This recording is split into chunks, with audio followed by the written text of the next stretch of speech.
Because the MCS concentrates all the controlling of travel, load handling, and battery recharging in the microcomputer, it enables finer control and improves reliability at the same time.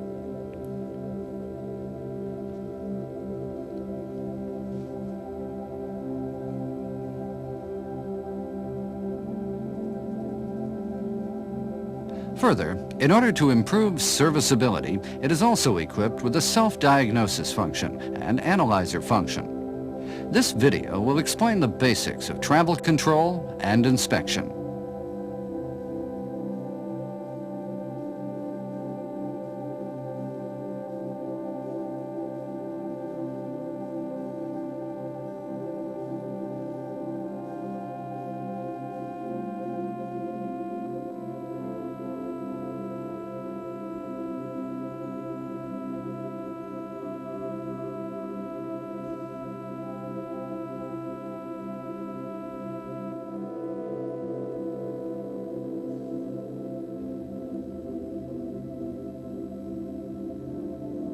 The MCS control device is equipped with a transistor chopper circuit. So first, let's see what transistors are like.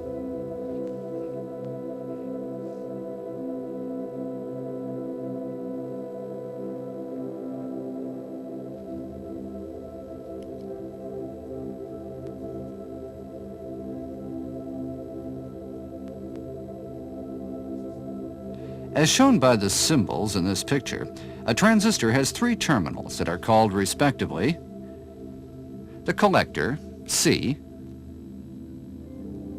emitter, E, and base, B. As you can see here, even when only a small amount of current flows in the transistor base, a large amount of current can flow from the collector to the emitter.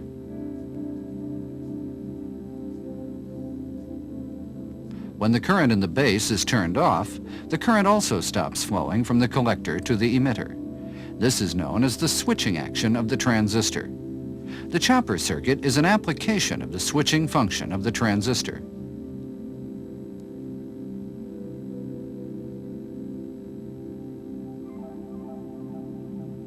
Remember the characteristics of the SCR.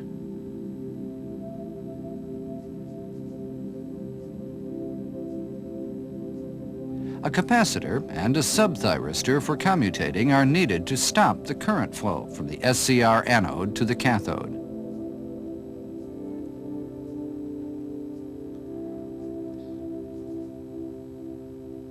The current flowing from the collector to the emitter can be stopped by cutting the current to the base.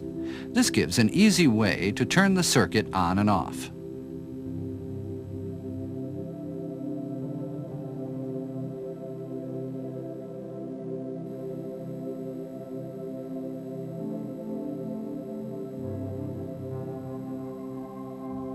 First, we'll look at the parts that form the transistor chopper circuit. There's the power battery, BATT. This is the drive motor, DMD. The main transistor, TM. The base drive circuit, BD. And finally, the flywheel diode, DF.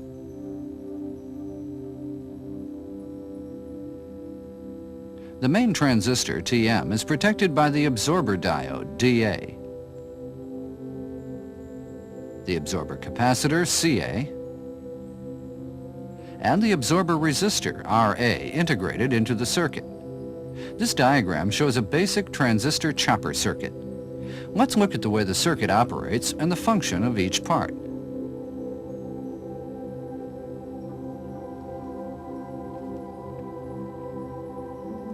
When MF or MR is switched on, it causes electricity to flow from the base drive circuit to the transistor base,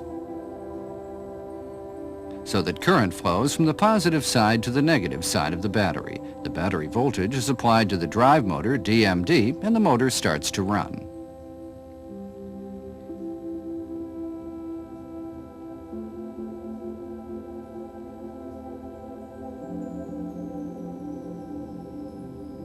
Now, as you can see, when the current to the transistor base is turned off, the current stops flowing from the collector to the emitter. The current which was flowing in the circuit tends to continue and causes a high voltage across the collector. However, because of the CA, this current passes through the DA and is stored in the capacitor CA. The main transistor, TM, is thus protected from large voltage surges. This current stops eventually. The electrical charge stored in the capacitor CA goes through the absorber resistor RA and is discharged to the battery.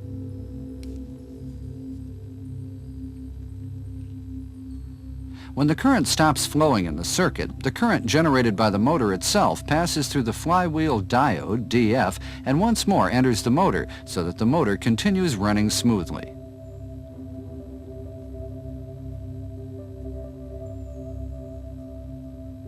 This completes one cycle of the transistor chopper circuit. Next, let's see the travel control circuit and its operation.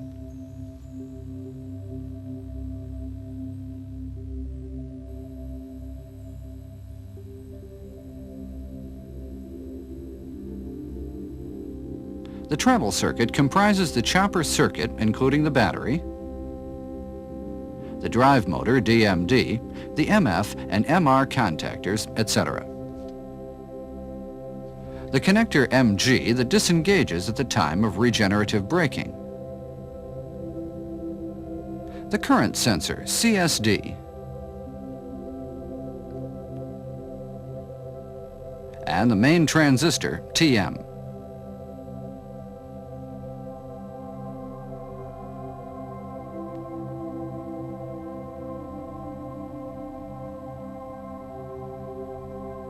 The main circuit, consisting of the bypass contactor, MS, that is engaged when the motor runs at high speed.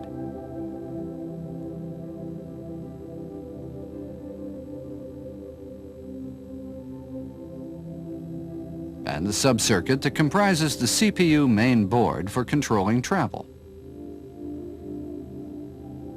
DC-BD board having the power circuit and base drive circuit.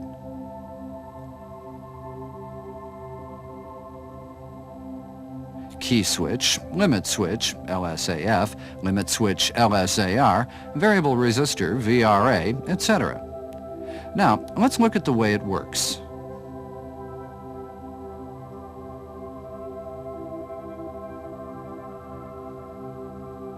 The current from the battery is sent to the power circuit. Constant voltage circuit. And control circuit. When the key switch is turned on,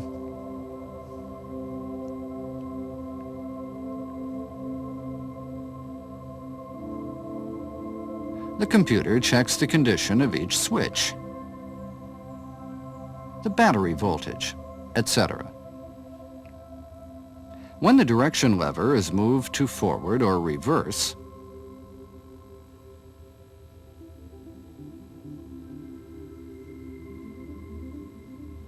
the computer makes sure that the MF or MR may be engaged safely.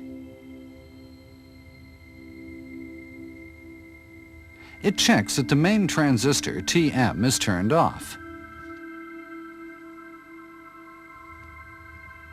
that the bypass contactor, MS, and bypass contactor drive transistor are turned off, and that the computer program is running properly.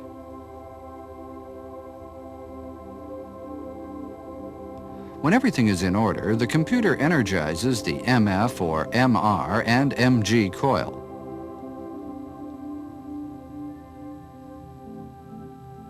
And the MF or MR and MG contactors are engaged simultaneously.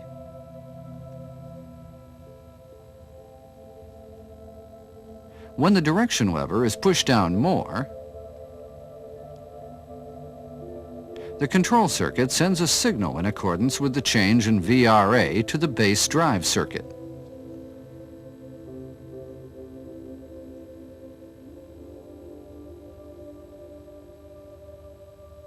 The signal is also sent as the base current of the main transistor. The main transistor does the chopping and the drive motor, DMD, starts running.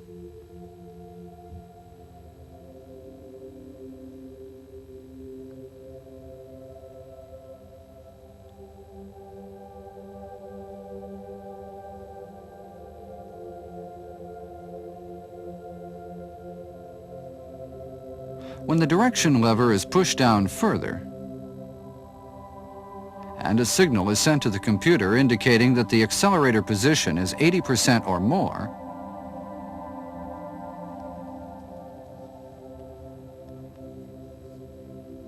the control circuit energizes the MS coil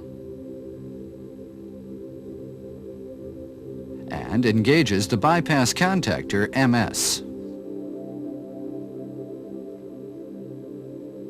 Since the battery voltage is applied directly to the motor, it runs at top speed. You've just learned the outline of the MCS travel control.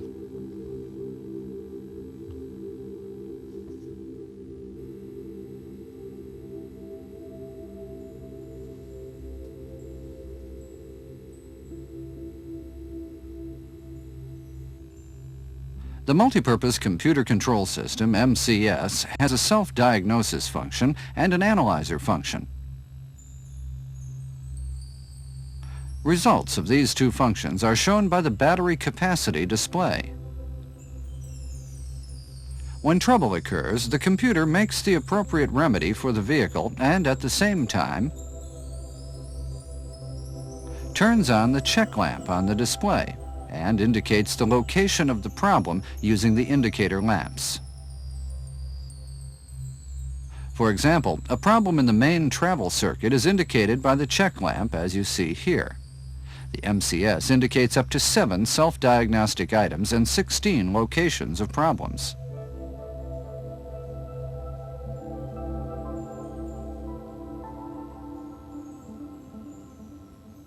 The contents of the display is interpreted on the diagnostic chart to identify the location of the trouble.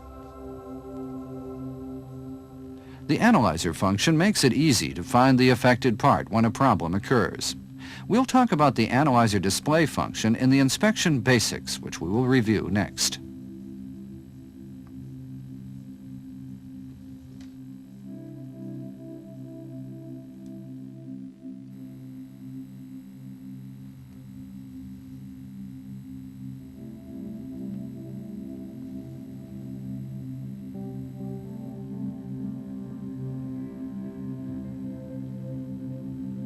The vehicle stopped running, so we examine the display.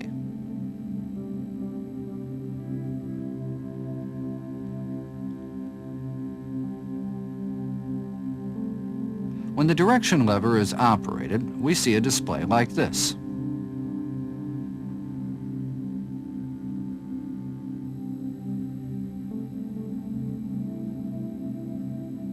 By checking the diagnostic chart, we see that the display corresponds to number 7.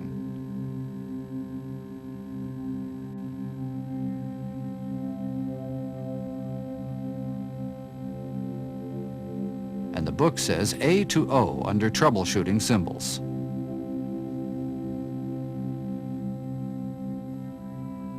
You open the page for troubleshooting symbol A, and the instruction there shows that you should refer to item O when the error code is number 7. At this point, you look for item O in the book.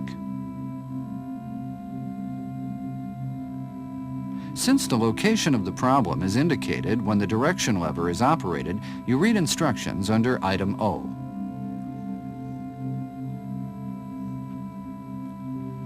Here, the book tells you to inspect the MF, MR, and MG first with the analyzer.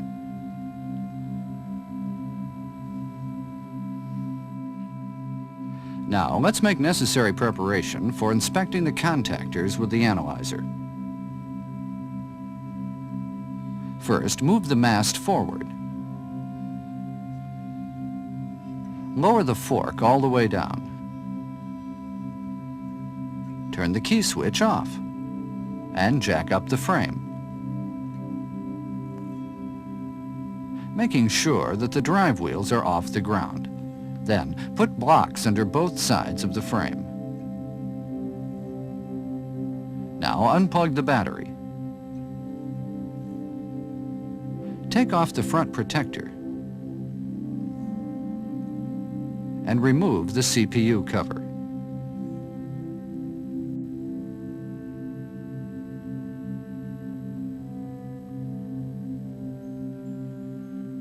Turn the analyzer switch on. Plug in the battery. And then turn on the key switch. The system is now set in stage 1 of the analyzer mode, and a static test starts automatically. When the display is used for the purpose of the analyzer mode, all the lamps are called by their numbers. The battery lamp is called bit 0.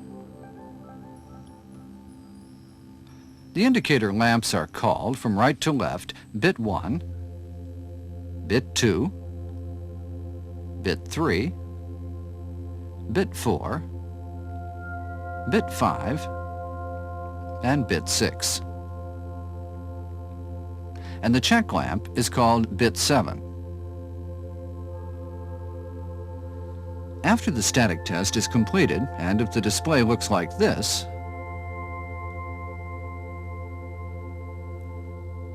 you operate the lift lever and tilt lever simultaneously for 3 seconds.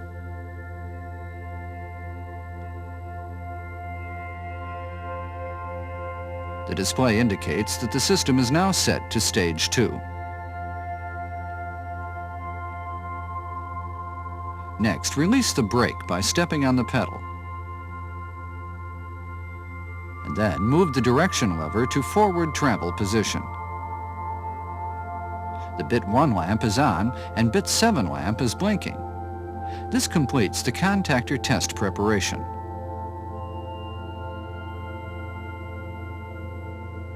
When bit 1 lamp is on and bit 7 lamp is blinking, it means that the MF contactor has already been selected. Let's check it. Now step down on the brake pedal and operate the lift lever in the fork raising position. You hear a clicking sound. This means that the forward travel MF contactor is functioning properly.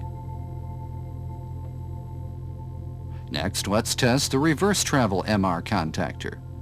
Operate the tilt lever and confirm that bit 1 and bit 3 lamps are on. This indicates that the MR contactor has been selected.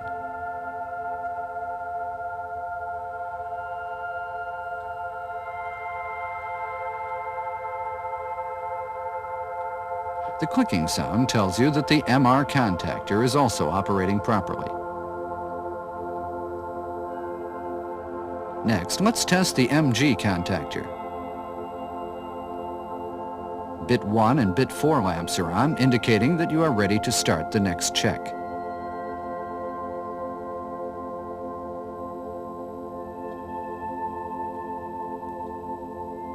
The clicking sound assures that the MG contactor is functioning normally.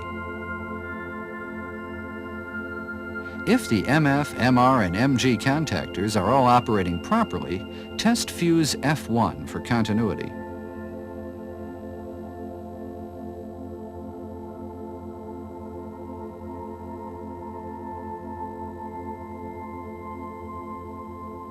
Uh-oh, there is no continuity.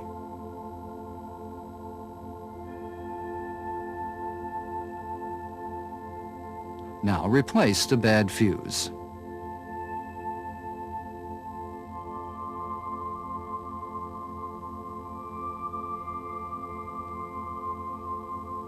This time the drive motor started. It couldn't run before since the fuse F1 was burnt out. After replacing the fuse, make a travel test and be sure that the display indicates everything is operating properly.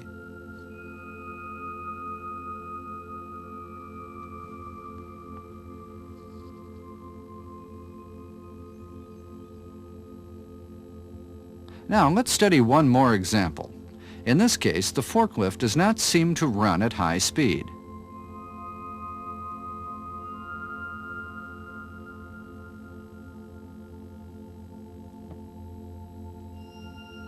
As you check the display, bit 2, bit 4, and bit 7 lamps are on.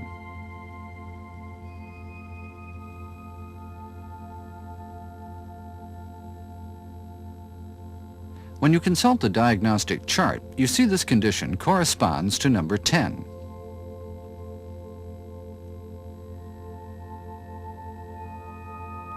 Somehow, it seems that the bypass contactor isn't engaging. Let's look for the troubleshooting symbol next. The symbol is L. And so, we check items under L in the control troubleshooting chart. First, it instructs us to measure the battery voltage with the analyzer.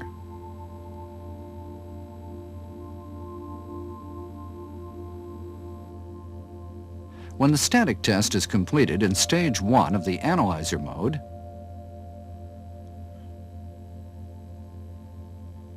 you set the analyzer to analog input mode in stage 2 and set the check items.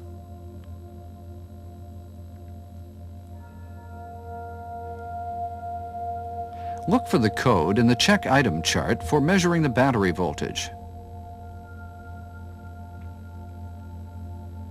The code is for bit 5 lamp to go on. You turn the tilt switch on and then turn it off.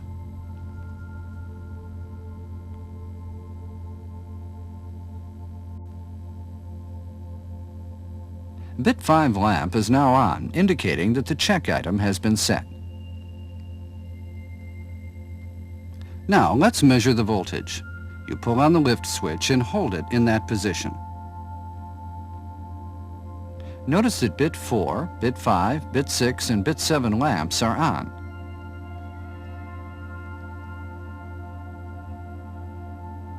Using the binary conversion chart, you convert the bit number of each lamp that is on to a battery voltage. Bit 4 to 0.81 volts, bit 5 to 1.63 volts, bit 6 to 3.25 volts, and bit 7 to 6.51 volts.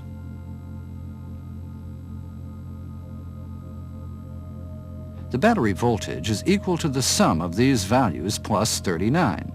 So we add them up and add 39. The battery voltage is 51.2 volts. Then, using a tester, measure the voltage with no load on the battery. As you see, it shows 51 volts. This indicates that battery voltage is normal in the analog input mode. Now, let's test the MS contactor. First, step down on the brake pedal and operate the direction lever to the forward position. The contactor input test mode is now set. The book instructs you to select the check item, which is the MS contactor in this case. It also instructs that bit 1, bit 3, and bit 4 lamps must go on to perform this test.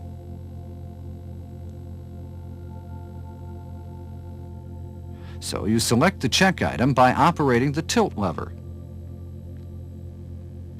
Now the MS contactor has been selected. Now step down on the brake pedal. Operate the direction lever and the lift lever in the lift up position.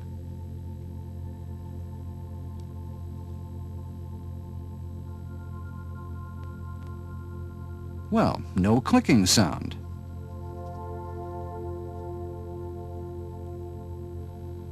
When there's no sound, the next step is inspect the MS coil for continuity. First, turn off the key switch and unplug the battery. Next, check for continuity with the CN101 connector. There is no continuity, as you see.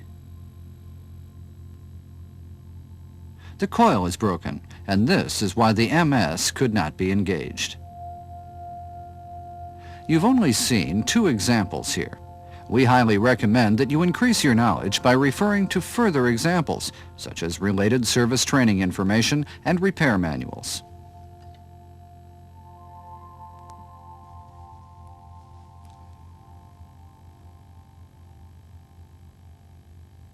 By watching this brief video presentation, you've come to know a little more about the MCS, Multipurpose Computer Control System. And by the addition of the diagnosis and analyzer functions, you can even see how easy it is to make more detailed inspections. It will be good for you to take advantage of this technological weapon in your daily service operations. It's one more way to build up reliability for your customers.